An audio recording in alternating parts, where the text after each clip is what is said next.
What's up guys, welcome back to another video. If you're new here, my name's Jake. Welcome to the JD Cars Automotive YouTube channel. Please be sure to go check us out at jd-cars.com. Follow us on Instagram at jd.cars. And please be sure to subscribe for more content. So today on JD Cars, we're finally gonna be doing some more work on the WR250R here. Finally gave her a bath. She's looking nice and clean now. Much needed bath. Just ran to Harbor Freight, picked up this stand for like 30 bucks because I didn't have a nice stand to put her on. So we're now in business to do our new front and rear sprockets. For those of you who don't know, WR250R here, it's obviously a dual sport bike. It comes from the factory ready to go on the road. And one of the things it comes with is road gearing. We have a 13-tooth sprocket up front and a 43 in the rear. And just for comparison, my buddy CJ, he just bought a brand new 2019 or 2020 WR250F, the motocross version.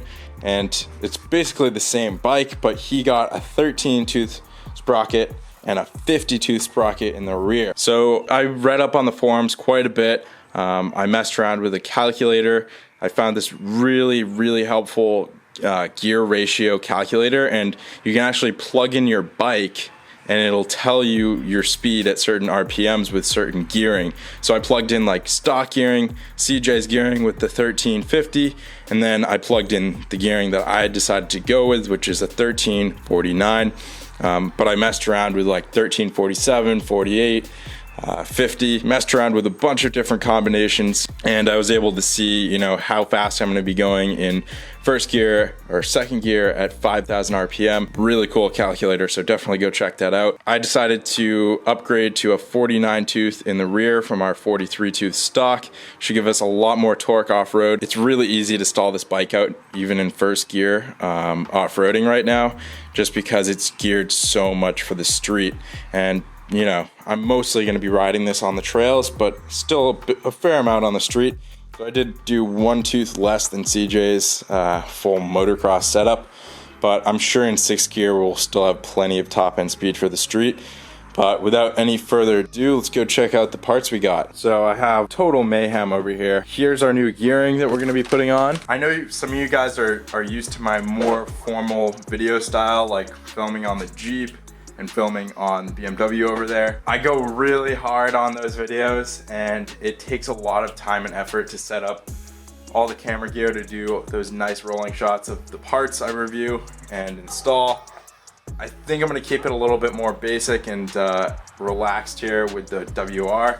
I'll definitely get some nice shots of the parts that we're installing and whatnot, but I'm probably gonna move more quickly with the WR just because this is kind of my escape from, you know, working.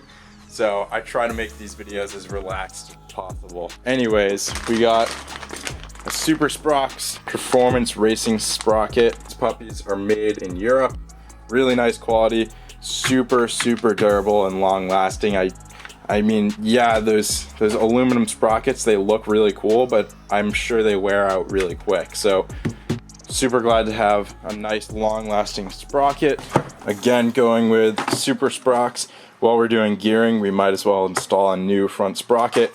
I'm not changing it up, it's still a 13 tooth, but just wanted to have all new gearing. And then connecting our sprockets, we're gonna have a Pro Taper PT520 XRC chain. So this is an X-ring chain opposed to the traditional style ring, designed for up to 750 cc's, so awesome. Uses a proprietary cross ring technology, blah, blah, blah, blah. So it's going to do a better job of keeping out dirt, it's going to last longer, and it's a gold chain, so you know, that's always good. But yeah, I'm super stoked about these upgrades. Just pulled her out of the packaging. Really nice finish on this sprocket. It's got kind of like a brushed steel look, and obviously a nice anodizing of some sort. Look at that size difference.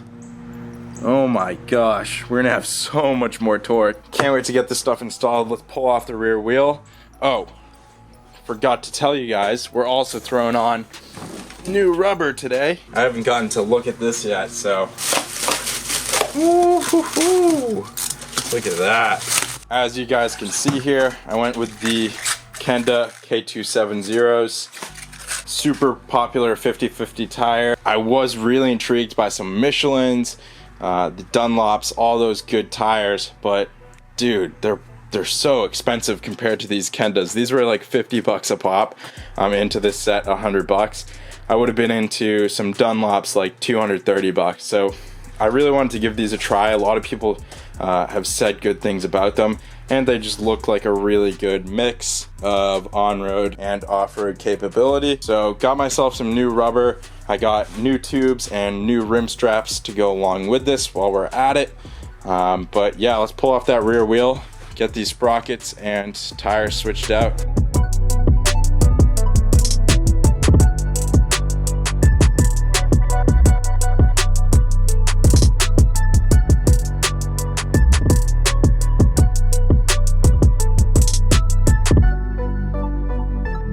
So front and rear wheel off. Front axle nut is a 22 mil, rear is a 27 mil. Got another 27 mil for the front sprocket here, but I'm gonna have to go grab one of those from my buddy Gyro downtown at Asbury Street Car Care.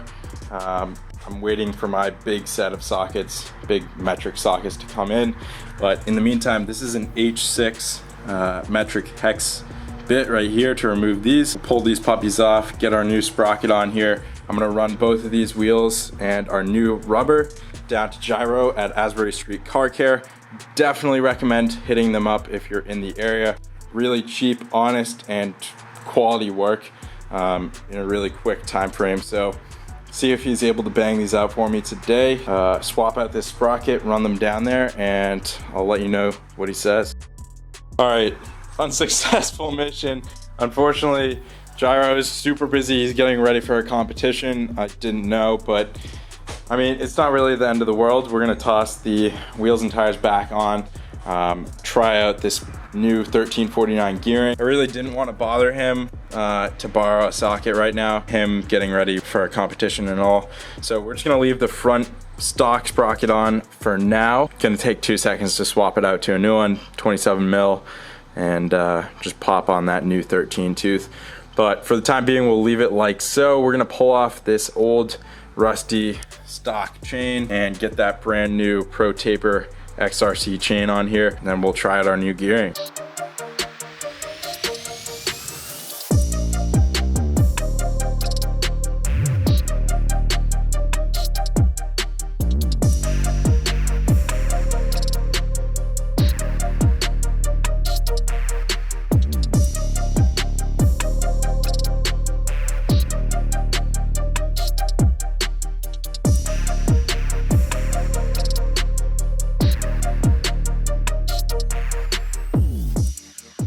Alright guys, it's the following morning, Saturday now. It was just way too nice of a Friday to sit inside the garage here. Had to go take the boat out. But anyways, we're back in the garage here, following morning.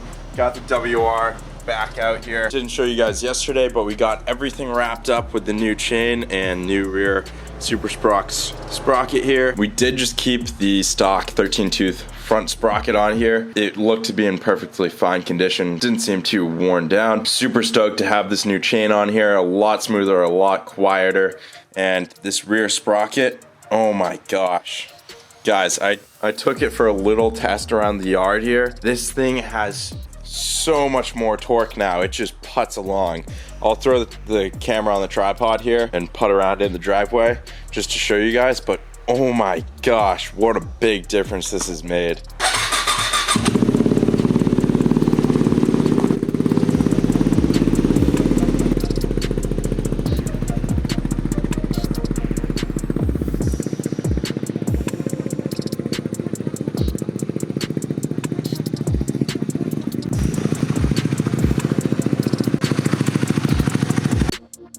Alright, I don't know if you guys saw that, but I didn't use the throttle the entire time. I literally was just idling. Idles at about 3-4 miles an hour. As you guys saw, really nice idling speed there. Just cruises along, no problem. The engine doesn't feel like it's being lugged anymore. That stock 43 rear sprocket, it's just not good. It's so easy to stall this bike out, even on like flat ground, not to mention in the trails. Once we get into some more complex and technical riding, the thing is just way too easy to stall out with that stock gearing. Yeah, I'm sure it's great for the highway, but I don't take this bike on the highway. The most I'll be doing is riding in some like 40, 50 mile an hour zones on the, I'm sure 6th gear will be just fine for me. I'm sure I'll still be able to go on the highway if I need to, but I don't do any highway riding anyways. But yeah, I know this was kind of a weird thrown together video. Was expecting to put some new rubber on, but we didn't get there in this video. That'll be coming soon, of course, but I hope you guys enjoyed this video. I hope this helps you out with the gearing. I am gonna have to ride on this, of course, for a couple weeks, see how I like it, see if I went too tall, too short, or if I got it right with this 49 tooth rear sprocket. But anyways, I hope you guys enjoyed this video. If you did, please go like it down below, subscribe for more WR250 content. Thank you guys so much for watching, and I'll see you next time on JD Cars.